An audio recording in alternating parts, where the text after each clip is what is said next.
ஐயா இப்போ எதுக்காக இங்கே வந்திருக்கீங்க?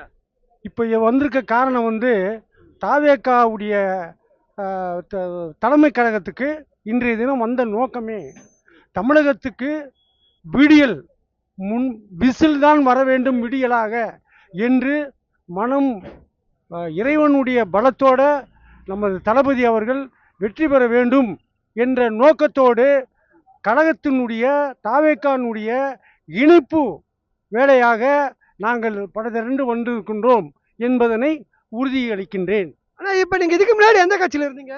இதுக்கு முன்னாடி அதிமுக என்ற இயக்கத்தில் இருந்தேன். இப்போது நடந்து கொண்டிருப்பது திராவிட மாடல் ஆட்சி என்று சொல்லுகிறார்கள், அது விடியல் ஆட்சி என்று சொல்லுகிறார்கள். விடியல் ஆட்சியும் இல்லை, அது வெறும் முடியலாட்சி. அது முடிவுக்கு வர வேண்டிய முடியலாட்சி என்பதால் அதை மீண்டும் வரவிடாமல் நமது தளபதி அவர்கள் முன்னின்று விசிலை இந்த உலகத்துக்கு, இந்த பிரபஞ்சத்துக்கும் பூமிக்கும் உள்ள தொடர்பு விசில் தான் முதல் உருவான ஒரு நாதம். அந்த நாதமே நம் தளபதி அவர்களுக்கு இன்றைய தினம் ஒரு சின்னமாக வந்திருக்குது. வாக்காளர்கள் பெரும்பாலும் விசில் சின்னத்தில் வாக்களித்து மாபெரும் வெற்றி சாதனை. ஐயா இப்போ நீங்கள் அதிமுகலேருந்து வந்திருக்கீங்க, அங்கே இல்லாதது விஜய் என்ன பண்ணுவார்னு நினைக்கிறீங்க? அதிமுக உள்ள தலைமை நிலவரம் இன்றைய தினம் சரியில்லை. காரணம் என்னன்னா, தடியெடுத்தவன் தண்டல்காரன் அந்த நிலைமை அதிமுகவில் உருவாகி போச்சு. ஒன்றுபட்டால் உண்டு வாழ்வு, அங்கே ஒற்றுமை நீங்கி அனைவருக்கும் தாழ்வு என்ற பாரதியாரின் கோட்பாட்டு கிணங்க, மகாகவி சுப்ரபாரதி மணி பாரதியாருடைய கோட்பாடு கிணங்க அந்த இயக்கம் இருக்க வேண்டும் என்று நினைத்தோம். இயக்கமும் நடத்துவதே முறையற்ற முறையில் நடக்கிறதுனால இதை தளபதி அவர்கள் தமிழகத்தின் ஆட்சி பீடத்தில் அமர செய்து அதை மாபெரும் வெற்றி தலைவனாக, வெற்றி முதல்வனாக இந்த தமிழகத்துக்கு வெற்றி கனியை பெற்று தாண்டி என்ன பண்ணுவார் தளபதி? இவர் தாண்டி மக்களுக்கு, ஏன்னா இவங்க ரெண்டு பேருமே மாறி மாறி பதவிக்கு வந்துகிட்டு இருக்காங்க, அதை தாண்டி இவர் பண்ணுவார் என்ற மக்கள் பெரும்பாலும் மனதில் உதயமாகி தான் செய்கின்றனர். கண்டிப்பா செய்வார். நீங்க என்ன நம்பிக்கையில இங்க இணைஞ்சிருக்கீங்க? இணைஞ்ச காரணம் என்னன்னா, தமிழகத்துல எப்படி கொள்ளையடிக்கணும்னு ரெண்டு பேரும் மாறி மாறி கொள்ளையடிச்சிட்டு இருக்கானுங்க. இவனுங்க கொள்ளையடிக்கிறதெல்லாம் கூட்டத்தை முறியடிக்கிறதுக்கு தளபதியால தான் முடியும் என்பதனை தெளிவாக முடிவு பண்ணி தான் இந்த இயக்கத்துக்கு சேர்ந்து. கண்டிப்பா முறியடிச்சிருவார். ஆமா, இப்ப வயசுல நீங்க இவ்வளவு மூத்தவரா இருக்கீங்க, நீங்க எவ்வளவு அரசியல்வாதியை பார்த்திருப்பீங்க, அதை தவிர்த்து எதுக்குமா விஜயை தேர்ந்தெடுக்கிறீங்க? என் பையன் விஜய், அது மாதிரி இது என் புள்ள, ரெண்டாவது புள்ள, அதனால இவர் மேல உயிரே வச்சிருக்கேன். இவர் தலைமைச் செயலகத்தில் இவர் உட்காரணும், உட்காருவாரு. அப்புறம் உட்காராம இவ்வளோ ஜனம் இருக்குங்க, உட்காருவாங்க.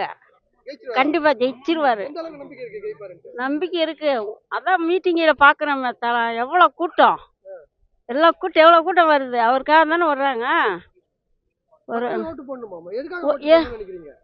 இவர் நல்லா செய்யணும். அவர் முக ஸ்டாலின் ஒன்றுக்கும் உதவாதவன் ஆயிடுச்சு, ஒன்றுக்கும் உதவாதவன் ஆயாச்சு. அப்புறம் என்ன பண்ணுறது? நம்ம இவரைய தேர்ந்தெடுப்போம், அந்த போடணும். அவன் எதுக்கும் பிரயோஜனம் இல்லாமல் ஆயிட்டான். விஜய் ஜெயிக்கணும். அண்ணா வணக்கம்ண்ணா. திருப்பத்தூர் மாவட்டம் மாம்பூர்ண்ணா, சட்டமன்ற தொகுதிண்ணா. யாருக்கு ஆதரிச்சு வந்திருக்கீங்க? ஆனால் எனக்கு ஃப்ரெண்டு ஒரு வந்துட்டு இருக்கிறாருண்ணா. ஃபர்ஸ்ட் கொடுத்துட்டு போயிட்டேன். இப்போ எங்கள் ஃப்ரெண்டு வந்துருக்கு, வாயனம்படிக்கார். அவர் வாயனம்படி நகர செயலாளர். அவர் பேர் வெங்கடேசனா. அவர் மனு கொடுத்துருக்கிறாரு இன்னைக்கு, அதனால வந்துருக்கிறேண்ணா. அண்ணா தளபதி என்னண்ணா இப்படி சொல்றீங்க? எல்லாரும் அதானே சொல்றாங்க சிஎம் ஆகணும்னு சொல்லி. இதுல என்ன டவுட் உங்களுக்கு? உங்களுக்கே தெரியும் இப்போ ஆட்சி எப்படி இருக்கு, எப்படி போயின்னு இருக்கிறதெல்லாம் தெரியும், உங்களுக்கு எல்லாருக்கும் தெரியும். நிறைய இப்போ காலேஜில் நம்ம பலாத்காரம் அதுன்னு சொல்லி போயிடுது இல்லையா, அதான் தளபதி தான் கண்டிப்பாக நம்மளுக்கு சப்போர்ட் பண்ண வரணும். அண்ணா இருக்கட்டும்ண்ணா, இருந்தா கூடண்ணா ஒரு வீட்டுக்கு ஒரு ஓட்டு, 2 ஓட்டு போதும் நம்மளுக்கு, தமிழ்நாடு ஃபுல்லாக போதும்ண்ணா. ஆனா 2026 இப்போ இத்தனை வருஷம் இல்லாம இந்த வாட்டி சூப்பரா இருக்கும் எலெக்ஷன், வேற மாதிரி இருக்கும்ண்ணா, ரொம்ப டஃபா இருக்கும், இன்னும் கண்டிப்பா நல்லா இருக்கும் எலெக்ஷன். யாருண்ணா? ஆனா அவரு வயசுக்கு பெரிய இல்ல அவரு வயசுக்கு பெரியவர், நிறைய வருஷமா இருக்கிறாரு, அவர் பத்தி வாங்கினா ஏன்னாக்கா அவர் கரெக்டாக பேசுறாரு, அதனால வேணாம்னு சொல்றேன். அவர் சொல்றது இது வரைக்கும் நம்ம தளபதி பத்தி எதுவும் தப்பா பேசல அவரு. அதனால ஏதோ அவர் விமர்சனம் பண்ணி விரும்பலண்ணா. அவர் சொல்றது சரின்னு நினைக்கிறீங்களா? அடித்தளம் இருக்கா இல்லையா? இல்ல உனக்கு கொஞ்ச நாள் தெரிஞ்சிடும் எல்லாமே. கண்டிப்பா தெரிஞ்சிடும். இப்போ வந்து அவர் நிறைய பேசுறாரு, பேசிட்டோம், நம்ம செயல்ல காட்டுறோம்ண்ணா. ஒரு வெற்றி கூட்டம் சுத்துது தமிழ்நாட்டுலன்னு உதயநிதி குற்றச்சாட்டு வச்சிருக்காரு. வெற்றி வெற்றி கூட்டம் ஒண்ணு சுத்துது. வெற்றி குதுமா வெற்றி கூட்டமா? வெட்டி. வெற்றி கூட்டமா அண்ணா? இது எப்படி சொல்லுதுனாக்கா, இது வந்து கரெக்டா சொல்லிடுவேன், நாளைக்கு எல்லாம் மனசு கஷ்டம் வரும் வேணாண்ணா. அண்ணா அது அண்ணா இதெல்லாம் ஒரு மேட்ரே கிடையாதுண்ணா. இதெல்லாம் இல்ல அப்படி இல்ல. நான் என்ன சொல்ல வரேனாக்கா, பேசுறவங்க பேசுனே இருக்கட்டும், நம்ம செயல்ல காட்டுறோம். ஆனா ஒண்ணு, தயவு செய்து எலெக்ஷன் நடக்கும்போது நிறைய மக்கள் ஓட்டு போடுவாங்க இல்லையா, அந்த டைம் பிரச்சனை இல்லாம நம்ம போலீஸ்காரு, நம்ம மிலிட்ரிக்காரு எல்லாம் எந்த பிரச்சனை வர அதே போதும் தான், அதுல வெற்றி வந்துடும் நம்மளுக்கு. விஜய் ஒரு அரசியல்வாதியா நான் பார்க்கல, நடிகரா தான் பார்க்கறேன்னு குஷ்புலாம் சொல்லியிருக்காங்க. குஷ்பு நடிகர்கள் அண்ணா, அதை விமர்சனம் சொல்றாங்க. குஷ்பு வந்து பாதி நைட்ல அவர் வீட்டுக்காரு பிஜேபி போறாரு, அவரை பத்தி வேணாம். இப்போ நடக்குது விஷயம் பேசல, நம்ம தேவையில்லாம பேசி பிரயோஜனம் கிடையாதுண்ணா. இப்போ என்ன நடக்குது, இப்போ என்ன இருக்குன்னு சொன்னா அது கரெக்டா பதில் தரோம் உங்களுக்கு. அப்ப என்ன நடக்குதுன்னு சொல்லுங்க. நீங்க சொல்லுங்க, நான் சொல்றேன். எப்படி இருக்கு கட்சியோட அண்ணா சூப்பரா இருக்குண்ணா, தொகுதியில எப்படி இருக்கு? நல்லா இருக்குண்ணா. மக்கள் ஓட்டு போடணும்னா ஒரு காரணம் சொல்லுங்க. மக்கள் ஒரு மாற்றம் வரணும், மாற்றமாக தான் இதெல்லாம் பண்ணிருக்கிறாங்க. அதே மாற்றத்தை நோக்கி சீமானும் வந்தாரு இல்லையா? ஆமா, அப்ப அவருக்கு கூட சீமான் எத்தனை வருஷமா இருக்கிறாருண்ணா?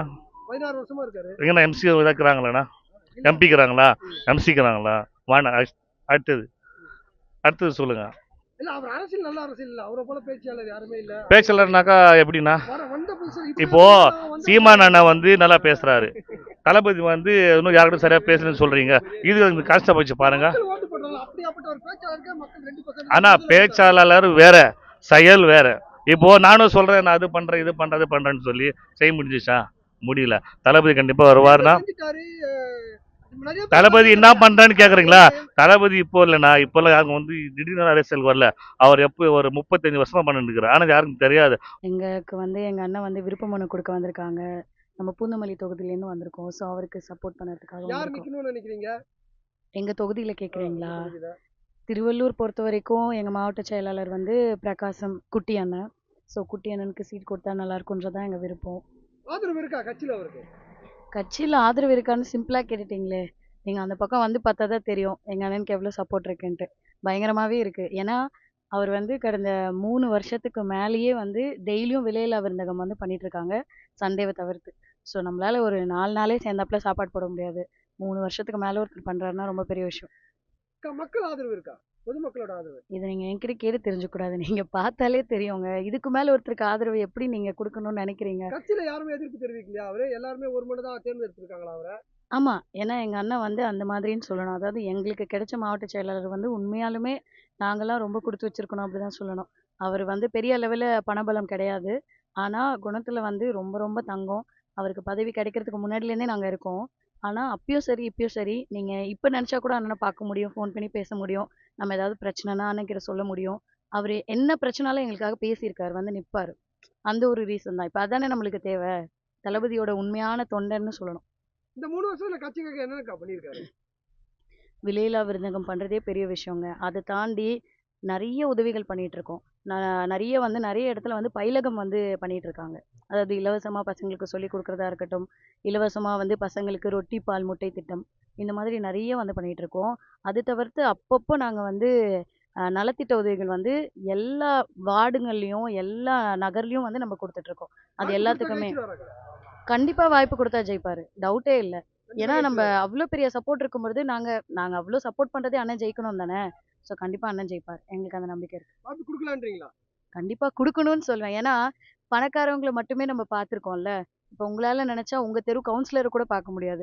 ஒரு மாவட்ட செயலாளர் வந்து நம்ம அவ்வளோ ஈஸியாக பார்க்குறோம், அவர் கூட பேசுகிறோம். எனக்கு என்ன பிரச்சனை நான் ஃபோன் பண்ணி சொல்ல முடியுதுன்னா, நாளைக்கு அவர் எம்எல்ஏ ஆனால் எங்களோட பிரச்சனை நாங்கள் ஈஸியாக சால்வ் பண்ணிக்க முடியும்ல. எங்கள் தளபதியோட உருவமாக தான் நாங்கள் அவரை பார்க்குறோம். ஸோ அதனால எங்களுக்கு எங்கள் அண்ணன் வந்தால் ரொம்ப ரொம்ப சந்தோஷம். ஆனா எதுக்காக இவ்வளவு திரளா வந்திருக்கீங்க? ஆனால் இன்னைக்கு பார்த்தீங்க அப்படின்னா, இந்த இனிய நல்ல நாளில் சேலம் மத்திய மாவட்ட செயலாளர் அண்ணன் தமிழன் பார்த்திபன் அவர்களை வேட்புமனு தாக்கலுக்காக இங்கே வந்திருக்கோம். திரளாக வந்திருக்கோம். ரொம்ப அருமையான சூழ்நிலை, சந்தர்ப்பம் எல்லாமே நல்லா இருக்குது. அவர் கட்டாயம் வந்து சேலம் தெற்கு தொகுதியில் வெற்றி பெறுவார். நான் வாய்ப்பு கொடுக்கலாமாண்ணே? கண்டிப்பாக வாய்ப்பு கொடுக்கலாம். என்ன காரணத்துக்கோசம் வாய்ப்பு கொடுக்கலாம்னு நினைக்கிறீங்க? ஆனால் அவர் வந்து பார்த்தீங்க அப்படின்னா விஜய் மக்கள் இயக்கத்திலிருந்து கடந்த 30 ஆண்டு காலமாக வந்து இருக்காரு. தம்பிகளோட அன்பு அண்ணன். அண்ணனுக்கு வந்து தம்பிங்க அப்படின்னா அவ்வளோ உயிர். அதே மாதிரி தான் தம்பிங்களுக்கும் அண்ணன்னா அவ்வளோ உயிர். அவருக்காக வந்து ராவும் பகலும் உழைச்சி வந்து நம்ம அவர் வெற்றி பெற செய்வோம்ண்ணா. கட்சியில ஏதாவது எதிர்ப்பு இருக்காண்ணா அவருக்கு? வேற யாருன்னா எந்த விதமான எதிர்ப்பும் இல்லைண்ணா. எந்த எதிர்ப்பு எந்த எதிர்ப்புமே இல்லை. மக்களுக்கானவரா இருப்பாரா? மக்கள் ஓட்டு போடுவாங்களா அவருக்கு? கண்டிப்பாக ஓட்டு போடுவாருங்க. மக்களுக்கு தெரிஞ்ச முகமா இருக்காரா? ஆமாம், இருக்காரு. சேலத்தோட முகமே அவர் தானே. கண்டிப்பா மக்கள் அனைத்து மக்களும் ஓட்டு போடுறாங்க. அனைத்து மக்களுமே ஓட்டு போடுவாங்க. நிக்க வைக்கலாமா? கண்டிப்பாக நிற்க வைக்கணும். நிக்க வைக்கணும். கண்டிப்பா. பெற்றுவாரு. 100%. வந்திருக்கீங்க. விஜய் ஆஃபீஸுக்கு வந்துக்கிறேங்கண்ணா. எதுக்காகமா வந்தீங்க? எதுக்காக வந்தா அதான் அவர் பார்க்கறதுக்கு தான் அவருக்கு தான் ஓட்டு போட போகிறோம். எங்கள் வீட்டில் ஒரு 7 ஓட்டுக்குது. அவருக்கு போட போகிறோம். அவர் வந்து நல்லது செய்கிறன்னு மக்களுக்கு சொல்லிக்கிறாரு, இருந்தாலும் செய்வார். இப்போ இத்தனை வருஷமாக வந்து வேறு இவங்க தான் ஆண்டுக்கிட்டு இருக்கிறாங்க, வேறு யார் யார். ஆனால் இவருக்கு ஒரு வாய்ப்பு கொடுத்து பார்க்கலாம். இப்போ வந்து பெண்ணுங்க வந்து நடந்து போகலையும் நம்மளுக்கு ரோட்டில் கூட பாதுகாப்பு இல்லை. இதோட குடி எக்கச்சக்கமாக குடிக்கிறாங்க, விதவிதமான போதை பொருள். அப்படி இருக்கும்போது இவங்க வந்து அதெல்லாம் ஒழிப்பாங்க. இப்போ ஒரு நல்லவங்க வரட்டும். அப்போ இது இத்தனை வருஷமாக இவங்க வந்து பதவி யார் வராங்க, வந்தாலும் வந்து இத்தனை வருஷமாக இந்த பாலியல் தொல்லை கொடுக்குறவங்களையும் பெண்களையும் இந்த குழந்தைங்களையும் யாருமே அதை கண்டினா அவங்களுக்கு வந்து தண்டனை கொடுக்கறதில்ல. தண்டனையே கிடையாது. இப்போ கொண்டு போகிறாங்க, ஜெயிலில் உட்கார வைக்கிறாங்க, அவங்களுக்கு கொஞ்சம் தீர்ப்பு வந்தால் விட்டுறாங்க வெளியில். இப்போ இந்த மாதிரி கூடாது. அந்த இடத்துலையும் அவங்கள வந்து ஒரு கண்டிப்பாக எதனா பண்ணுறனா தான் என்ன மக்கள் வந்து அந்த மாதிரி பாலியல் தொல்லை கொடுக்க மாட்டாங்க. இன்னும் ஜனம் நிறையா இந்த மாதிரி பாலியல் தொல்லை நடந்துக்கிட்டே தான் இருக்குது எப்பயுமே. இப்போ ஒரு பெண்களை வந்து மூட்டை கட்டி ரோட்டில் போட்டு போகிறாங்க, பாலியல் தொல்லை கொடுத்து குழந்தைங்களை சாக்கடையில் போடுறாங்க, ஸ்கூலில் விட்டால் கூட நிம்மதி இல்லை. இதெல்லாம் வந்து இவர் வந்து நல்லது செய்வார்னு நாங்கள் இவருக்கு தான் ஓட்டு போட நாங்கள் அதான் இவர் பார்க்க வந்தோம். நான் செய்வார்னு நம்பிக்கை இருக்குது. ஆனால் விஜய் தம்பிக்கு தான் நாங்கள்லாம் 7 ஓட்டு எங்களுக்கு. நாங்கள் விஜய் தம்பிக்கு தான் போடுவோம். 2026 தேர்தல் எப்படி இருக்கும்? தேர்தல் 2026 தேர்தல் வந்து அப்படியே தீயா இருக்க போகுது. எங்க அண்ணன் சொல்ற மாதிரி பிளாஸ்ட் ஆக போகுது. எப்படி? 3 முனை போட்டியா இல்ல 2 முனை போட்டியா? 2 முனை போட்டி தான். எதற்காக விஜய்க்கு ஓட்டு போடணும்? காரணம் சொல்லுங்க. எங்க அண்ணன் வந்து என்ன நினைக்கிறாருன்னா, மக்களுக்காக வந்து மக்கள் தான் வந்து இந்த இடத்துல கொண்டு வந்து நிறுத்தினதே மக்கள் தான். மக்களுக்காக வரணும் அப்படின்னு வந்து வராரு. அவருடைய பர்சனல் எல்லா வெறுப்பை விட்டுட்டு, அவங்க சொந்த எல்லாத்தையுமே விட்டுட்டு, இவ்வளோ வந்து பணம் கொடுத்து அந்த தொழிலை விட்டுட்டு வராருன்னா வந்து அவருக்காக தான் நாங்கள் நிற்போம். அவர் வந்து பணம் சம்பாதிக்கிறதுக்காகலாம் வரல, எங்களுக்காக சேவை செய்யறதுக்காக வராரு. அதனால கண்டிப்பா எங்க சப்போர்ட் வந்து எங்க அண்ணனுக்கு தான். எல்லா மக்களுக்கும் அரசியல் பண்றாரா விஜய்? ஆமா. எங்களுக்கு எப்பவுமே வந்து ஒரே ஒரு தான், எல்லாருக்குமே எல்லாமே கிடைக்கணும், எல்லாமே சமமா இருக்கணும். அதுக்கான அரசியல் தான் எங்க அண்ணன் எப்பவுமே பண்ணுவார். எல்லாருக்கும் அரசியல் பண்றாரு. ஆமா. வேற என்ன காரணம் ஓட்டு போடுறதுக்கு? ஓட்டு போட்ட காரணம் வந்து இதை தாண்டி வந்து நிறைய இருக்கு. ஏன்னா எங்க அண்ணன் வந்தாருன்னா எல்லாருக்குமே வந்து பாதுகாப்பு வரும், கல்வி எல்லாத்துக்குமே வந்து சமமா கிடைக்கும். கல்வி இங்க சமமா ஆயிட்டாலே வந்து எல்லாருக்குமே எல்லாமே கிடைக்கும். இது ஒரு விஷயத்தினால தான் வந்து எல்லாருக்குமே வந்து எல்லா விஷயம் கிடைக்கிறது வந்து முடக்கப்படுது. அதனால வந்து எங்க அண்ணன் நினைச்சாருன்னா எல்லாமே வந்து பேசிக் நீட்ஸ் வந்து எல்லாருக்குமே கொடுப்பாரு. 70 ஆண்டு கால ஆட்சி திராவிட ஆட்சி. அதை வீட்டு ஆட்சி பிடிக்க முடியும்னு நினைக்கிறீங்களா? கண்டிப்பாண்ணா. கண்டிப்பா வந்து எங்க அண்ணன் பண்ணுவாரு. ஏன்னா வந்து இதுலயே வந்து தெரியலையா உங்களுக்கு? நீங்க நிறைய வந்து கணக்கெடுப்பு எடுத்திருப்பீங்க. இப்ப அதுலயே உங்களுக்கு தெரிய வந்திருக்கும். ஏன் வந்து இந்த திராவிட மாடல் ஆட்சி வந்து ரொம்ப வந்து வீக்கா போயிருக்கு அப்படின்னு சொல்லிட்டு. ஏன்னா வந்து இத்தனை நாள் வந்து இருந்திருக்காங்க, பண்ணியிருக்காங்க. என்ன பண்ணாங்க, என்ன பண்ணலன்றது மக்களுக்கே தெரியும். அதனால வந்து எங்க அண்ணன் தான் வருவாரு. எங்க அண்ணனுக்காக எல்லாருமே சப்போர்ட் பண்ணுங்க. கண்டிப்பா வருவாரு.